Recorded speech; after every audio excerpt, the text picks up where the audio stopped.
Hello, everyone. Welcome to, this is round 6, I believe, of the NEBVEMBER tournament. So this is a very early morning cast for myself and Scape GT. I'm Necaboy Blue. I totally forget how this intro goes. Who's playing today, Scape? We're very sleep deprived, so forgive us if we do something that Neko just did, where we just completely, lose our minds. Anyway, Team 1 is 120 SPM. We have Bongi Hymars, Primrose, who is Notes and Mildly. All right, Team 2 is going to be Team Hjonk, consisting of Stevesaurus, Javel, Pigsy, and Nether. So we're squaring off on Blood Moon today is the map of choice. Blue team is going to be bringing in the ANS Heavy Tonnage. I'm seeing, what's that, 6 Axford coming out to play? 120 SPM appears to be taking a page out of Collapse the Electron's book here, as we have 6 Axfords over the top here on that CB arc on Blood Moon here. We will see if it works as well for them as it did for Collapse the Electron last night. Countering that appears to be an eerily similar team comp to what we saw from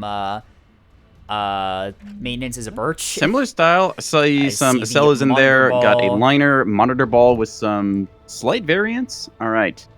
We will Looks see. like 120 SPM is going to be 120 RPM today, as I'm seeing Greedfords dropping in here. All right, so that is that's Topaz then. So they're not full Axfords, it's Topaz. All right, do you want to take ANS then?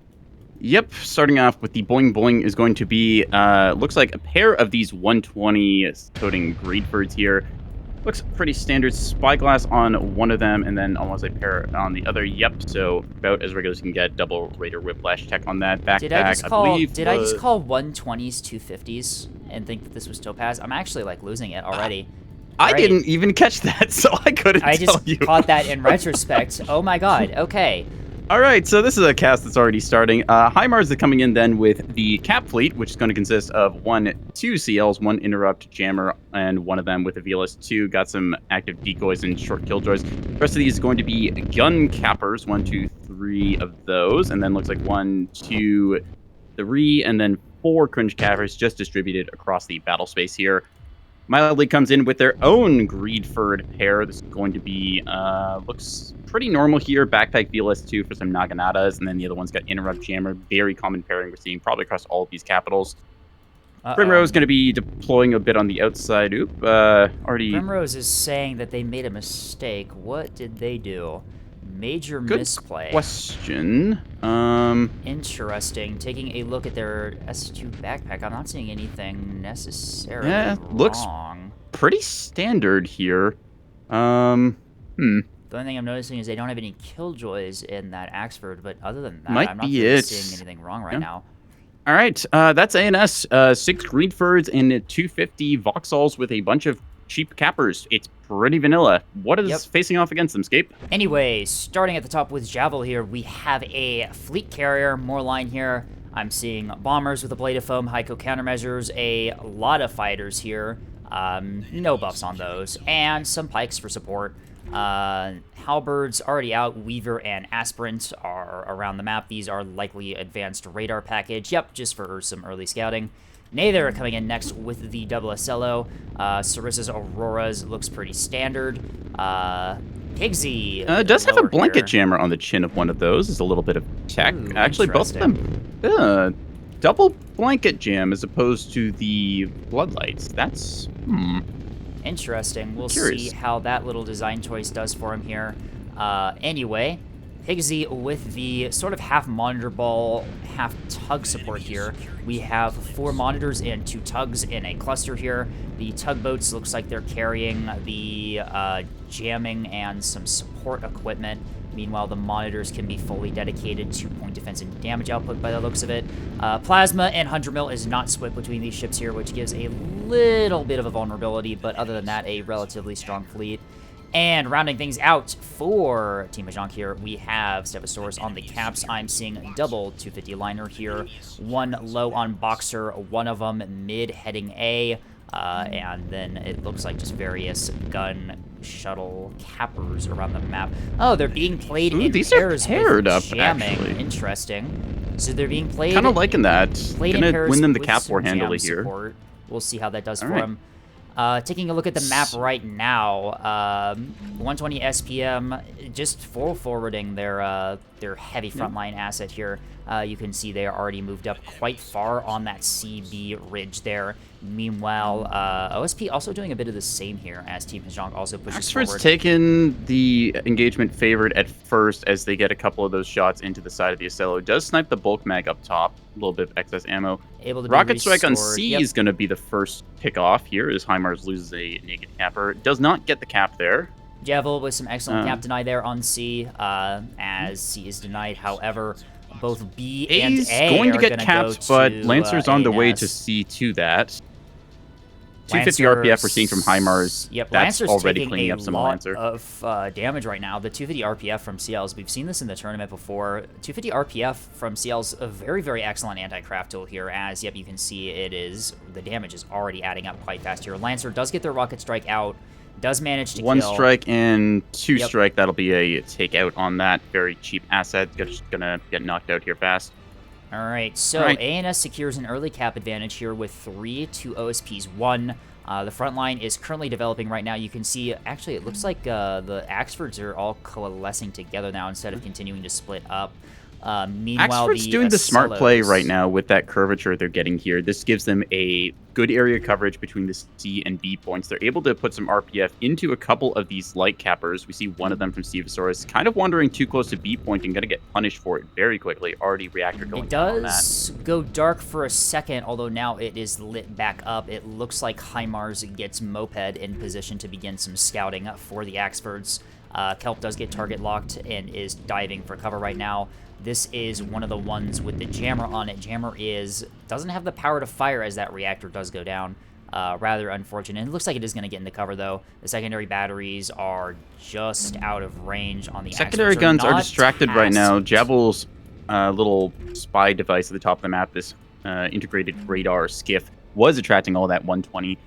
Speaking of the 120, it may not have the same punch as the 250 RPF does, but when you have 6 Greedfords of firepower, it's very risky having some lighter assets around the area. We see this skiff just running for its life right now under all-insane fire. Hardburn evade is turned on. Target locked. This thing is dodging really well. Goes to show just how maneuverable craft can be, even at the, 68, 69 meters a second speed. Just evade with Hardburn makes you really hard to hit at this long distance. Right. The Ocellos poking back out again, getting some pot shots into one of the Axfords here. They are firing at Boing Boings. This is Bongi's Axford here. HE loaded, not AP, on Axford. That is unlikely to really pin and do much damage here. The Ocellos are dark. They got, nope, there we go. Target lock, burn through, and Illuminators. Does manage to get through the jamming there. There's the AP swap. Jamming not going to do much in this case, but I think the jamming is primarily a tech choice. They're trying to protect these monitors going along with that Ocello grouping there. You see, they already have their own integrated jammers with the tugs there, so just all of that layered on. It might be enough to break these locks. Going to remain to be seen. The monitors still haven't engaged yet. There's the engagement. Ooh, Bongi's already within plasma range.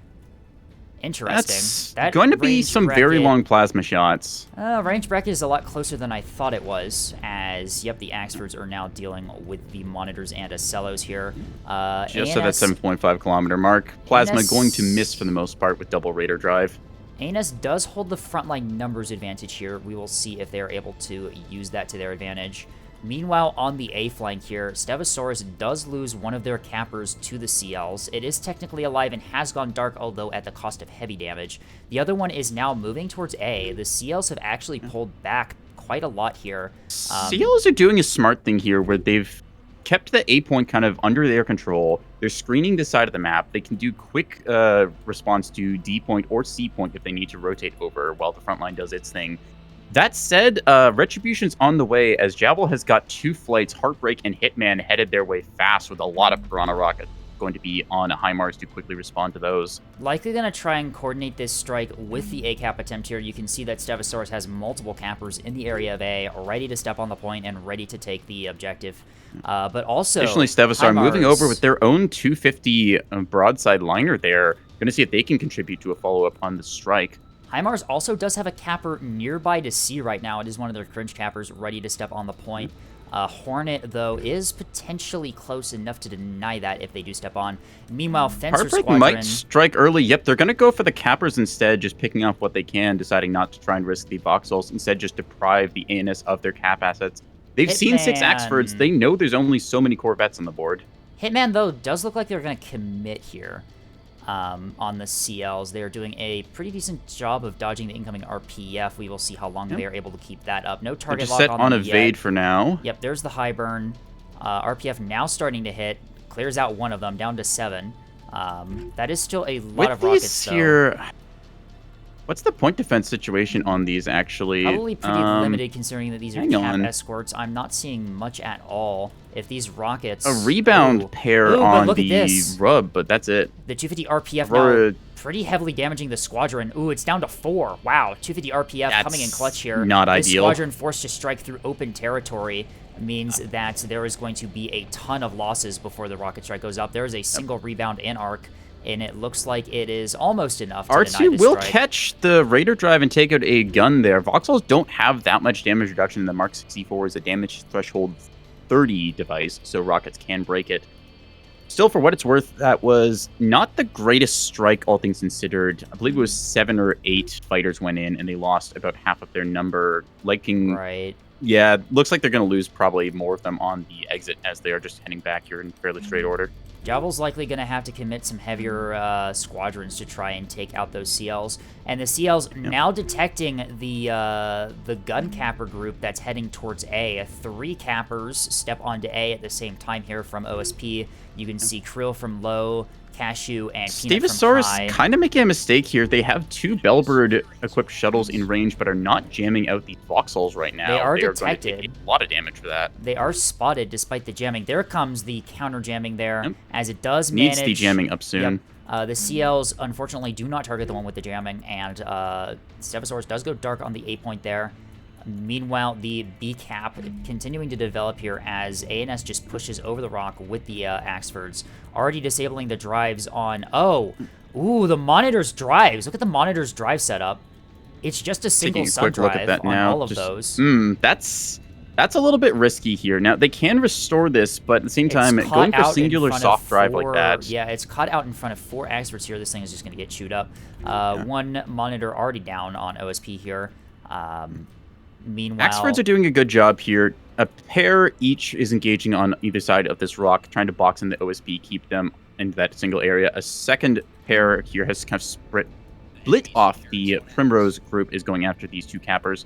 Stegosaurus is under the map with their 250 liner. They could probably push towards D, but they're also not having the greatest scouting info, so are hesitant.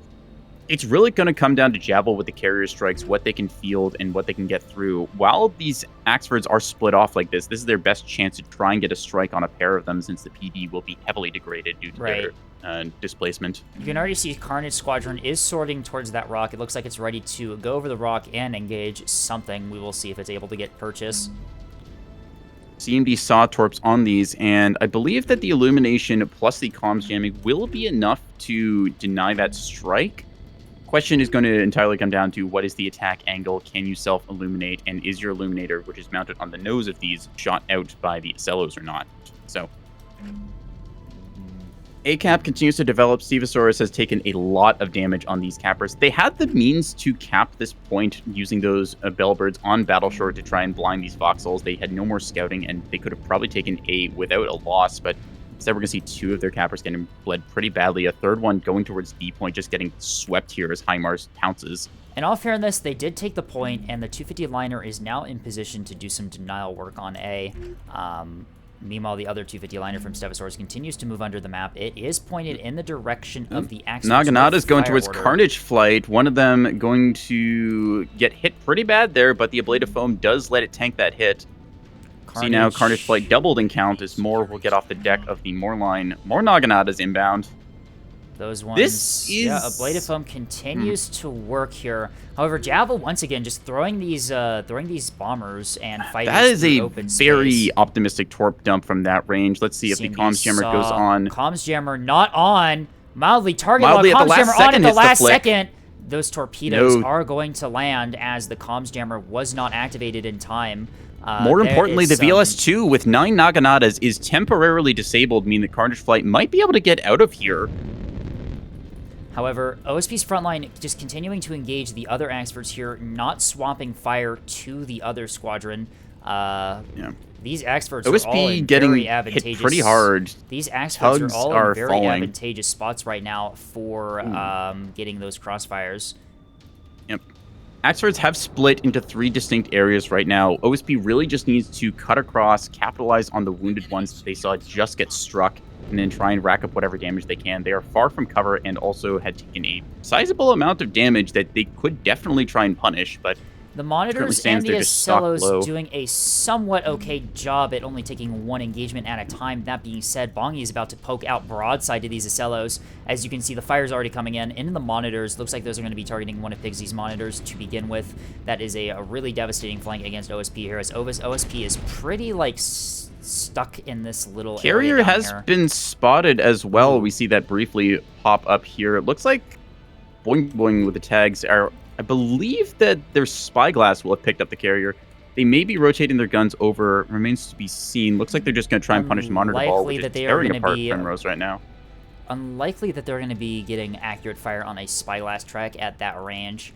Looks like they're content with just helping their front line and dealing with the enemy front line here. These monitors are now getting crossfired from 3 different angles. Another Torp strike here out on Mildly. Mildly this time does have the comms jammer up in time. The torpedoes are going to straight run. Does not get the illuminate though, and that's going to hit home. No self-illum as Mildly. Is that the same expert that got hit from Mildly? No, Amulet was the first one that got hit. No, it's the second one. So both of Mildly's experts are slightly injured here, although that damage leaves a lot to be desired as it's really not a whole lot, and considering that there are 4 other monitors to chew through here, 4 other, experts to chew through here, that damage is not really as much as I think OSP was hoping for. Yeah. OSP gets strikes, but they're all spreading their damage across Axfords, which are not being punished. We see that Primrose down here, one of their Axfords is messed up pretty bad, has a mag deck going on. Its guns are offline as well as its chat box, so it's taken the worst of the wear. But OSP's formation, these monitors, 2 of them are heavily damaged. One of them has been just flat out knocked out here, so they are suffering badly under this 450 fire. The monitors, beginning to wither quite badly here. The single sun drive tech choice is not really working for these things as they are drives down at the worst possible times. Although B is being secured here as Stegosaurus steps onto the point. Jamming support from the front line is not enough to hide their cappers. The secondary batteries are going to immediately swap over. There's jamming from the cappers themselves. Will it be enough to avoid detection? No. Does not look like it. Probably offset lock from their allies. Yeah, Bongi's providing offset track on those cappers there, and target lock on the other one. I can't help but feel like there's been a misplay of opportunities here for OSP. Stegosaurus in their backline with the 250 liner. Had that thing contributed to this frontline fight and it pressed onto Primrose's fleet, that could have been a devastating strike to see off 2 Axfords here and then relieve the front line. It was only 250, but 250 AP into the broadside of Axfords is still quite a lot of damage.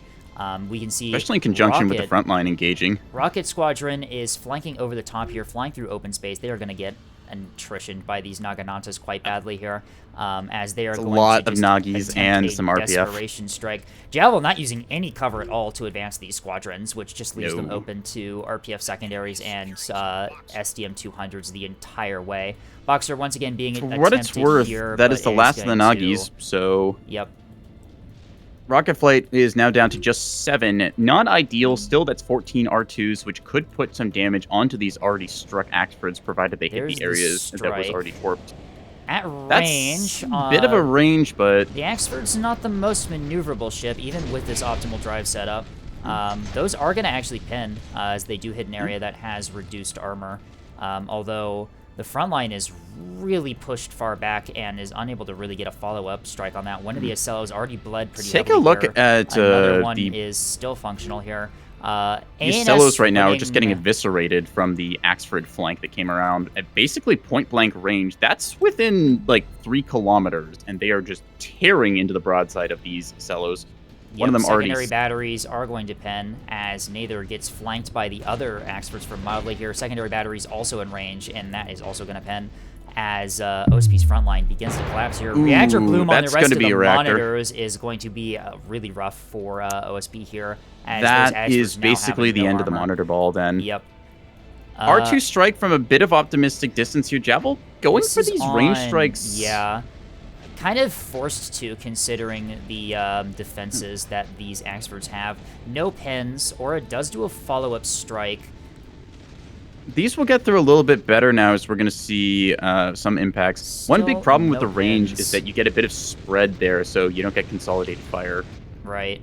Panther These now... fighters came off backpack of one of these. Yeah, backpack from Bongi's Axfords, I believe.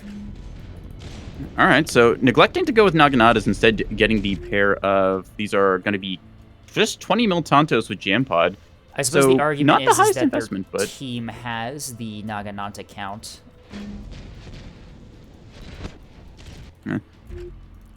So Monitor Ball here just kind of getting torn apart. I think one of the big things is that a lot of people in this tournament are expecting the Monitor Ball, and it's in turn just getting ripped apart by these heavy frontline assets instead of trying to like play a bit more the checkbox style we've seen it done before, just a way to stop the enemy's push with something very mobile like a Sprinter Ball, or trying to punish more close quarters aggression.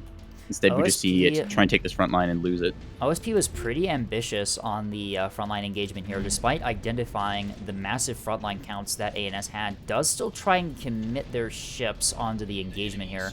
I believe you're right about the missed opportunity for the 250 liner flank. If they had been able to flank properly, it would have been an entirely different story for OSP here.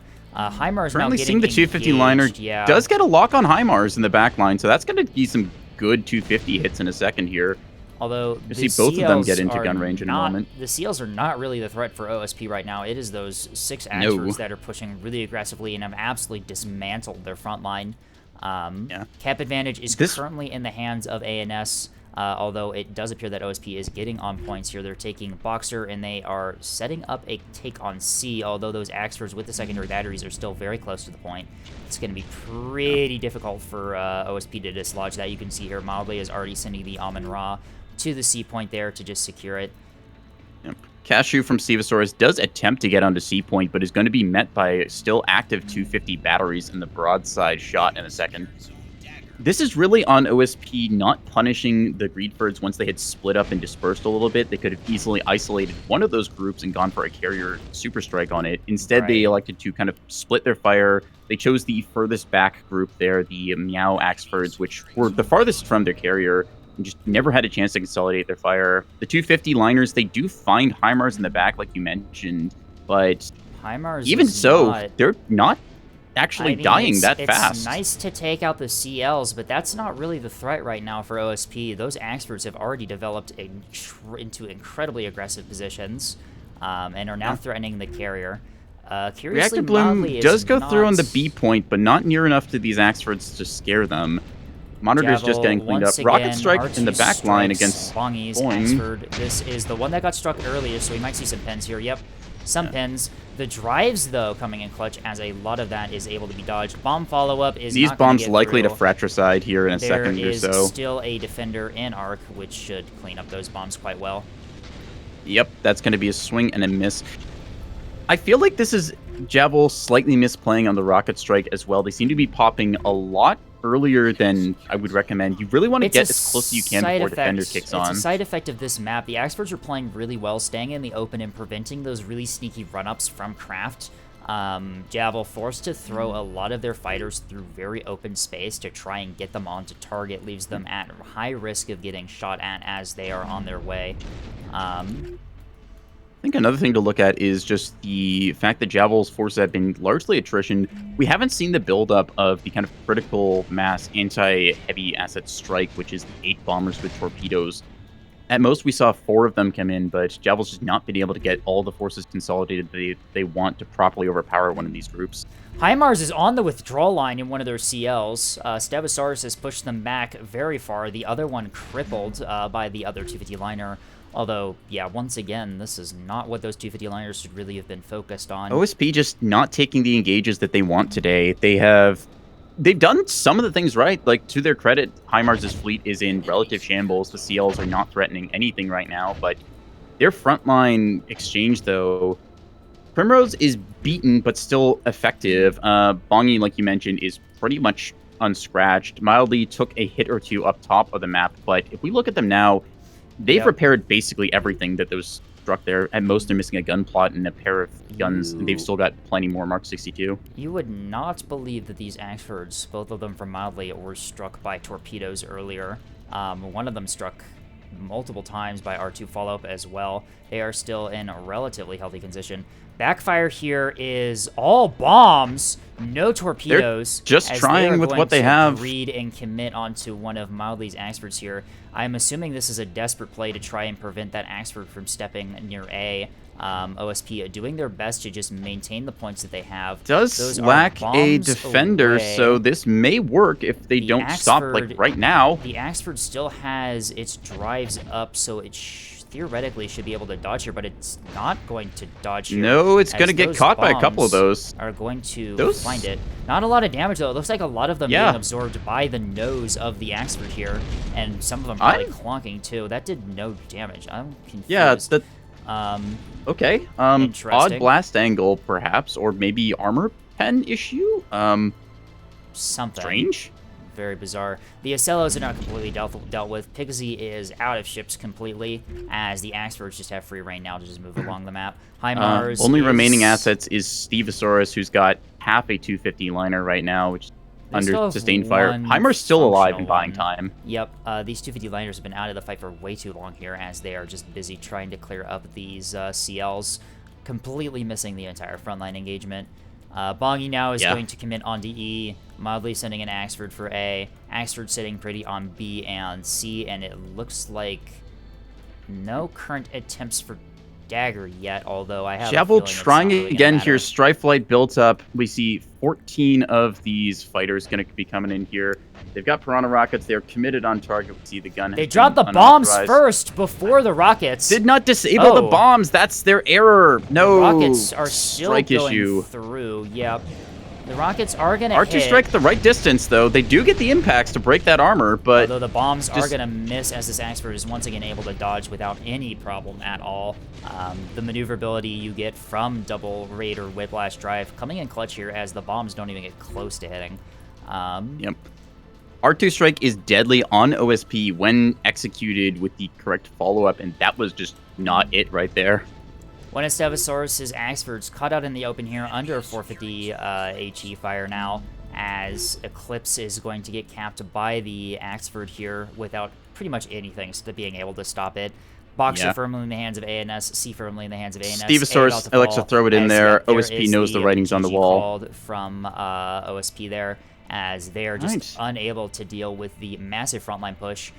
Once again, the 6 Axford strat on Blood Moon, coming in clutch for ANS, as the front line just rolls the opposing front line, and there is nothing to stop them afterwards. Yeah.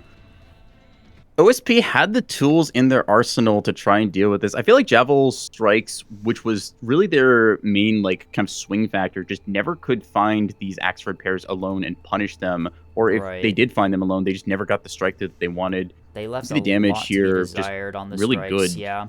The Axford's still pretty much mostly intact. All of them still functional, still combat effective to the very end. One of the Axfords in the Meow pair pulls almost 27k. 11k of that is HE RPF. That is a lot of damage for 120 secondaries. And you can see how powerful these Greedfords are in the Camp War, as Notes is just able to deny a bunch of light assets from their ability to affect the game. Meanwhile, OSP's frontline just gets gutted really quickly. They execution was not there. The tools they had were interesting. The SunDrive monitors are sort of tech, but at the same time, this setup is very vulnerable, and ANS jumped on them, punished them wherever they could. Right. None of the OSP team, I want to say, was engaging the correct targets at the right time. Had they consolidated fire onto those split apart Axford pairs, 250 liner flank, or the OSP's carrier coming in with its effective torpedo dump, say you get 8 bombers on target, or a grouping of, say, 8 bombers, 10 fighters, that's enough to seriously punish an Axford pair. We just never saw that. Right.